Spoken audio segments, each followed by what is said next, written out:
बहुत समय पहले की बात है। एक छोटे से गांव में एक लकड़हारा रहता था।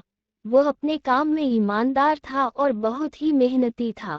लकड़हारा हर दिन पेड़ों को काटने के लिए पास के जंगल में जाता था।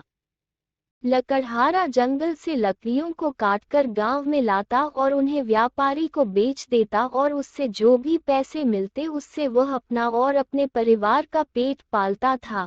और लकड़हारा और उसका परिवार इस प्रकार के साधारण जीवन से खुश थे।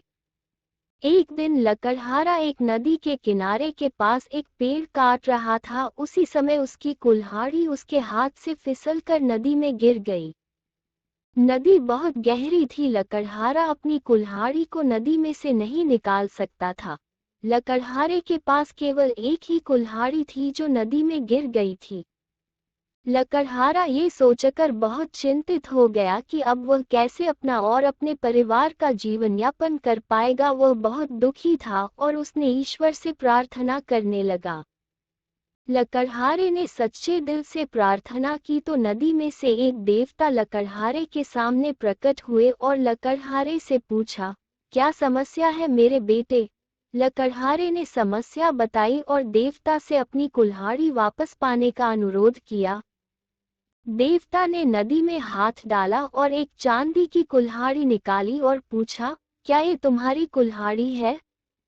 लकड़हारे ने कुल्हाड़ी को देखा और कहा, नहीं। देवता ने अपना हाथ फिर से गहरे पानी में डाल दिया और एक स्वर्ण कुल्हाड़ी दिखाई और पूछा, क्या ये तुम्हारा कुल्हाड़ी है? लकड़हारे ने कुल्हाड़ी को देखा और कहा, नहीं। देवता ने कहा, एक बार फिर देखो बेटा, यह एक बहुत मूल्यवान स्वर्ण कुल्हाड़ी है। क्या तुम्हें यकीन है कि यह तुम्हारा नहीं है? लकड़हारे ने कहा, नहीं, यह मेरा नहीं है।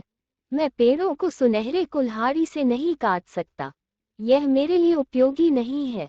देवता मुस्कुराए और अंत में फिर से पानी में हाथ डाला और लोहे की कुल्हाड़ी निकाली और पूछा, क्या ये तुम्हारा कुल्हाड़ी है?